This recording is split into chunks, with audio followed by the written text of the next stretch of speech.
forget it, I can shoot all the way down there. Right. But it's kind of cool. It has all the weapons in there. You died. Let's get to the drop pod.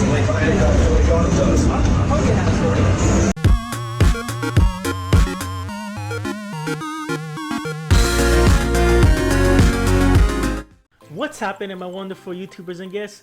Y'all know who it is. Zero Hyper Gaming here, bringing you all another review video. So yeah, this review it's actually gonna be about the Halo Fireteam Raven game, the new Halo arcade game first. So this is Halo's first arcade game, and as y'all know, Zero Hyper Gaming, I'm a huge fan of arcade games. You know, beat 'em ups, shooters. I love them. They're just so fun to play for everybody. But anyways, I was down at Dave & Buster's in Honolulu, Hawaii, and the whole reason why I was there is because I had been invited from somebody named Alyssa. I guess she does the public relations or advertising or marketing or whatever, and I think one of their clients had to have been Dave & Buster's in Hawaii. But with that being said, I guess their company was looking for gamers in Hawaii, influencers, or people who just do social media businesses like YouTube, Twitch, Facebook, stuff like that, Instagram. And you know, I was happy. I was like, wow, I was so enjoying. Like, this is pretty cool. So it's free games, free foods. It was really good. The people, they're really nice, and luckily when they contacted me through Instagram, I didn't really get their email. So luckily my friend posted one of their emails on our Twitch Hawaii Discord channel. So luckily he put that up, so I made it just in time. But anyways, I had a great time, and yeah, man, let's go check this game out. Let's check the Halo Fireteam Raven out real quick, shall we? The new Halo arcade game, Halo Fireteam Raven arcade cabinet, is nothing if not imposing. The massive construction includes twin 65-inch 1080p TVs linked together, forming a giant ultra widescreen play area. 4 padded seats fill the pod, which is enclosed by glowing Halo rings. Each chair is equipped with a heavy mounted gun, turret controller that's lavishly decked out with LED strips that change color when you pull the trigger. It certainly looks the part. Moreover, thankfully the light gun game within mostly lives up to the presentation. Halo Fireteam Raven is currently exclusive only to Dave & Buster's, and the game is actually only out, if I'm not mistaken, in Canada and a Dave & Buster's in Honolulu, Hawaii. This game is lots of fun, great 4-player action, and it kind of goes back into the original Halo, including all the weapons and the mechanics. And the game has a lot of impressive stuff. I would say the campaign was about playing straight through all 6 stages. The gameplay was about 45 minutes of straight campaign. There's even little cameos from Master Chief that appear within the stage here and there that saves your life. Most definitely, this game is worth checking out. You can actually play co-op, 1 player, but looking at this game, it almost looked really difficult, you know, during the 1-player mode, because the monitor is so big. Like, the enemies come from all over the place. And the one interesting thing about this 4-player shooter game, Halo game, is that unlike all the older shooting games before, you had your own isolated screens, and you know, the monitors weren't that big. You know, just one monitor alone, it's 65 inches. So I mean, there's 2 of those combined. So it's like every time I shot an enemy and they ran across the other monitor, I stopped, because the monitor was like all the way across on the other side where my other 2 friends are sitting. So like, we're playing, and you know, I keep stopping, so mentally I always stop at the middle of the screen, but you can actually go all the way beyond that and help your partners out.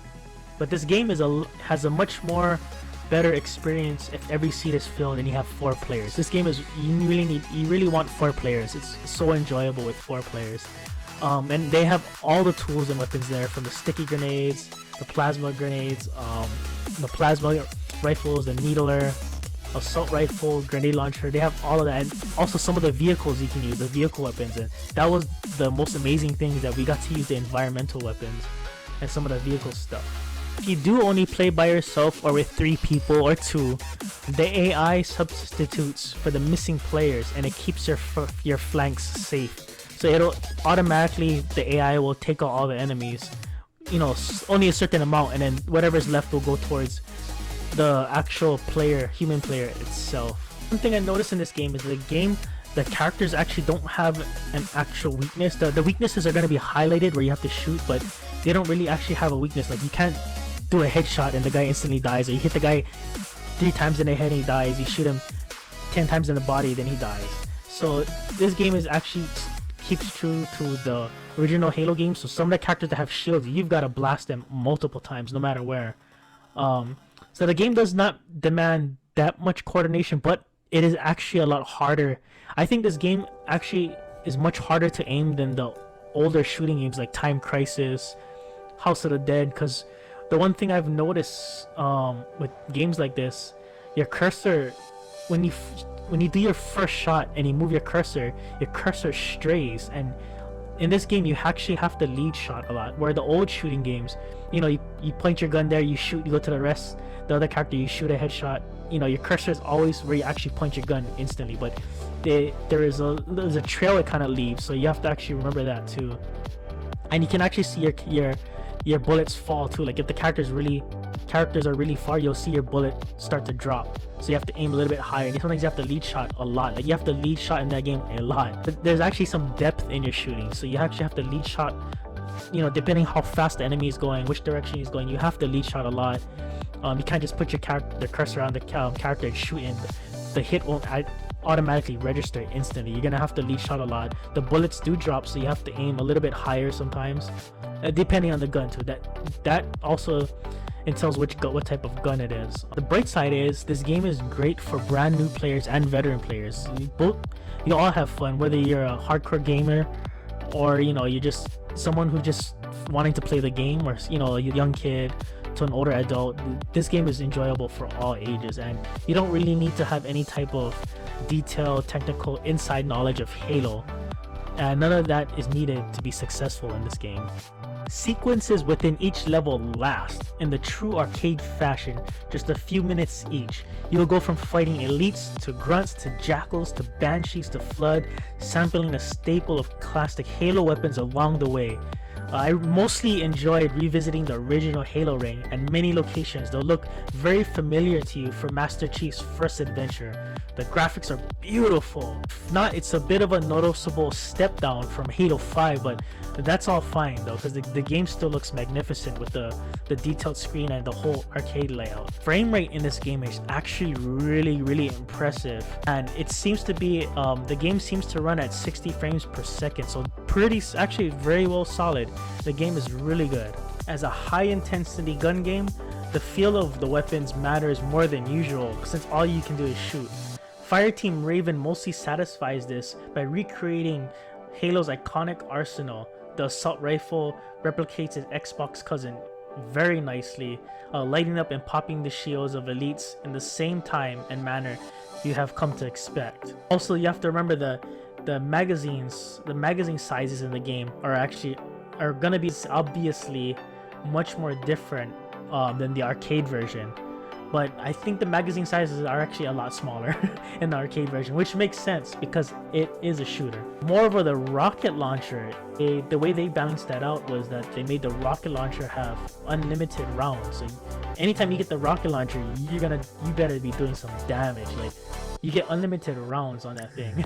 For some reason, that's one of the only weapons where you have unlimited rounds without reload. That gun has no reload, and that weapon is so satisfying. But the only thing is that when you get the rocket launcher, it's always for a short time. Like, you'll get it for like maybe like not even 1 minute. Once you get the rocket launcher, have like a 30-second window. Like, your whole team will get rocket launchers, and then you just throw these barrage of rockets or take down some huge ship, and, you know, all of a sudden it'll switch back to like a pistol, or, you know, an assault rifle, plasma rifle, or whatnot. You'll get something like that right after. On the other hand, the shotgun fires extremely fast. The shotgun is actually really strong, but as far as the spread of the shotgun up close, it doesn't seem like the spread shot of that is very big. But it does fire extremely fast, so sometimes it catches you off guard because the enemies, the way they move, they're not. That's the one thing I noticed about this new Halo game. The way the enemies move, they're not exactly in sequence the way they dodge. Like, you'll see the enemies come in on the screen, but they don't all dodge the same. And we noticed that when I played the game the second time, the enemies are pretty random in dodging. Like they'll go left, they'll stop, they'll walk slowly to the right. It's jerk really fast to the left or jump up, fly. Like their dodging is really jerky. Like it's sometimes it's pretty hard to aim the shotgun towards them, especially if they're real far away. So the thing is, when you have the shotgun, if the enemies are far away and shooting you from far away, the shotgun is actually a lot harder to use. Like you'll notice that, like if the enemy's really far away and you're shooting them, you'll notice like it takes a little bit longer to take them down. So strangely, the pistol occupies the polar opposite position from what it does in the source material, going from the best weapon in combat evolved to the worst firearm, Fireteam Raven. So whenever you get the plasma gun, you're gonna struggle in that game, but you're gonna have to get it because it's part of the story in that game. So yeah, I noticed that most of my deaths all came from when I had to get the plasma rifle. Man, I hate that weapon. And it feels very weak and meek, and I was happy it only showed up a few times. Some people said the gun only showed up once, but I had it quite a lot. So I'm not sure if that place set the difficulty higher in that game, because me and my friends had that weapon quite a bit. What's great about this game is that there's a large variety of weapons that's at your disposal in this game, because the one thing I've noticed is that the older shooting games, you don't get a lot of options and you don't get a lot of varieties of weapons to use, and if you do get that variety, it's for limited use, and then you don't get it again. Like I think one game that actually stressed the variety of weapons was, I think, Time Crisis 3 or Time Crisis 4. I think he came up with like 4 to 5 weapons, basic stuff, but that was about it. This game gives you a ton of weapons. Like if you include the vehicle turrets and the stationary turrets and all of that, you get a lot. And to include, you actually have different types of grenades. So now the one thing I noticed is that there's the regular grenades and the plasma, the sticky grenades. Need to hit those grenades.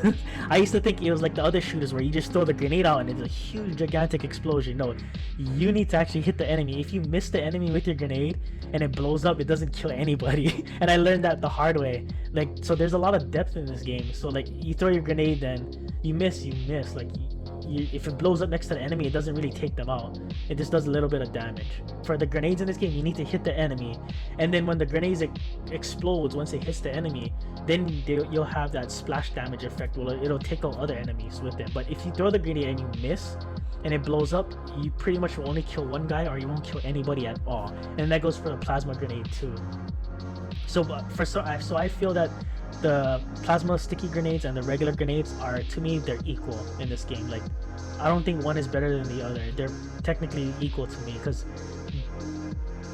the plasma grenades didn't really stick to the enemies that well.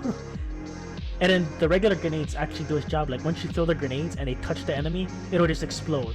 Whereas the plasma grenades, it's the same thing. You throw the grenade, it'll get stuck on the enemy, and then it explodes. So pretty much it works the same, because then if you throw the regular grenade and it touches, it instantly blows up, which is what you want. you want it to blow up on the target you threw it at. I think one of the only major disappointing factors of this shooter for Halo Fireteam Raven was that there's actually no bosses in this game. I guess there's oversized large enemies that show up, so there's nothing that actually signifies like a boss fight. They're gigantic large monsters that appear, and you can take them out fairly quick. And yeah, there really isn't any actual bosses to fight in this game. To be honest, I think the only real boss fight is the final boss fight at the end of the game. So hopefully maybe there's some type of quick patch they can do.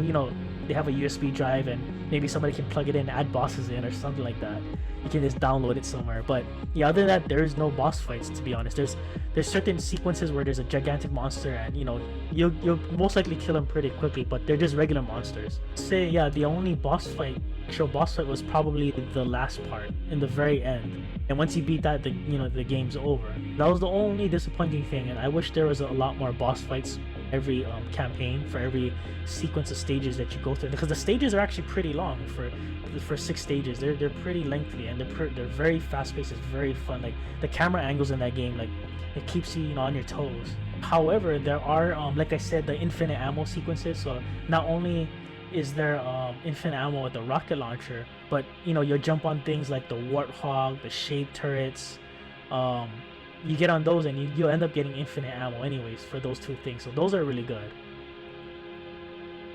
And one of the most interesting effects I like is that there's a handful of small handful of slow motion type moments. You know, it usually often involves explosions, and it's just a really nice addition, and it's a great spectacle to watch. So now the extent of employable strategy in Fireteam Raven is learning to wait for the vulnerable moments of the larger bad guys before pulling the trigger. If you pull the trigger too soon, like, you know, like so if you're trying to kill the enemies while they're actually running around, and then they're all walking all the way up towards you, you're gonna end up losing a lot of ammo by the time they get to you, because the game it's really hard to aim the enemies while they're moving. Sometimes you're gonna lose a lot of ammo and time. So usually it's best to just wait till they get to a certain point where they're approaching you in a straight line, and then you just start unloading on them. The only thing you would have to watch out for is, to be honest, the hard part you have to watch out for is watching for enemies that can kill you in one hit. So this game, you have a gigantic life bar, so it's not like other shooters. You only have like 5 tick marks, like 5 healths, 5 hearts. You get hit 5 times, you die, no matter what it is. This game actually has damage percentages and health meter. There are enemies in the game that can kill you in one hit. Like, they hit you once, that's it, game over. You gotta push continue and play again, pay to play again. But there's some enemies where they don't do too much damage. They'll do like little bits of damage every time they hit you. And there's also suicide bombers. Those things, if they touch you, they can actually take out you and your partner. Whoever's on the same screen, they'll take them both out in one shot, and that's it. Because that happened to us. And certain melee attacks, depending what enemy, if they hit you with it, it's an instant death, and you're gonna have to pay to play again to continue to play. And the one thing that's good is the storyline is actually really good for this arcade game. It's really detailed. There's a lot of brief and dialogue stuff. Also, not to mention, like how I said before, there's a lot of Master Chief cameos, and it's all dialogue-free Master Chief cameos. So Master Chief doesn't talk in this one too. But the ending is actually worth it. Even if there's only one boss in that game, the ending, after you kill that ending boss and everything else, the end sequence is a flashy and highly enjoyable grand finale. It goes out with a big bang of fireworks. It's comically brief, and this game also runs alongside the story, which runs parallel to Halo Combat Evolved. So the storyline is actually canon to the Halo story, and it's sort of parallel to Halo Combat Evolved. As an arcade game designed to extract coins from its players, Fireteam Raven does not feel exceptionally greedy. Its inevitable feed me more credits Deathloop is long enough that it didn't feel ripped off at all. The game actually wasn't that expensive, like when we went through the whole campaign, regardless of how many times I died. Me and my teammates died. What ultimately cost of the game over time, I spent a pretty good $15 on the game. You know, that's by dying like 8 to 9 times using continues. So dying about 8 to 9 times using continues to finish the whole entire campaign and playthrough of the game to beat it roughly costs around $15. So the game's actually well worth it. If you have a good team, you probably could die a lot less. I'm pretty sure the second time around you'll probably die a lot less, but the first time you'll probably die a good 8 to 9 times. But yeah, $15, and that's a lot cheaper than most of the big arcade games. So after reviewing all of that, I would have to say Zero Hyper Gaming's verdict, my final verdict, my thoughts and what I think about the game. I would have to say, thanks to its impressive physical setup, rapid fire pacing, and use of many of Halo's signature weapons, Fireteam Raven had me grinning proud and left me satisfied when it was over. It is a spectacle worth revisiting an arcade for, and its high cost per run is tolerable, because it is something you will most likely only want to play through once. But overall, I give this game a 10 out of 10. It's, actually, I would say a 9 out of 10. Because, like I said, the only downside to this game really was in not having bosses for a final boss for every stage. I think it did have one boss at the ending of the game. I guess you can call it a boss. But some say that it's not really a boss. But to me, I think it kind of was a little bit, but I think I would have.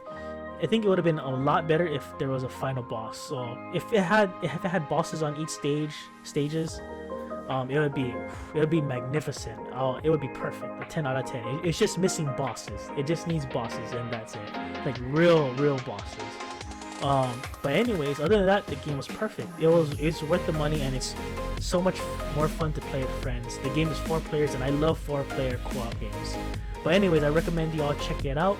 The game is out right now to the public. It's in Hawaii. I think this game is, like I said before, this game is only in Dave & Buster's, exclusive to Dave & Buster's, and the game is only in the Dave & Buster's in Canada. And I think Alyssa said that it's only in the Dave & Buster's in Honolulu, Hawaii, and I think no place else. So I think you can only play this game in Canada and in Hawaii. So yeah, if you live on the island of Oahu, I recommend you go to Honolulu and check this game out. This game is awesome. I had a great blast, and what's good is that I had a good time. Yeah, so hopefully there's gonna be more game testing reviews I'll be doing for them, but this is fantastic, and I owe them a lot. This I had a lot of fun, and it was great doing stuff with them. Really, it was a real good eventful night. Anyways, folks, I'll leave the link in the description box below for Dave & Buster's and the game, some pictures of the games, and also don't forget to like, subscribe, and comment to my channel, Zero Hyper Gaming. The subscription box is right on the right hand side. It's right on the right hand side. You can click that to subscribe, or you can check out my Facebook, Instagram, and my Twitch channel. I'll also be doing more streams on Facebook more often, since I do a lot of retro stuff too. So on Twitch, it's gonna be Monster Hunter, Fortnite, Overwatch, League of Legends, fighting games. I'll be streaming all of that. The new fighting games, I'll stream that all on Twitch. And all my indie games, retro games, mobile games, I'll be streaming that on Facebook instead. And I'll give my reasons in another YouTube video. So just stay tuned, folks. But anyways, folks, like Zero Hyper Gaming always says, mahalo, peace. Everything changes.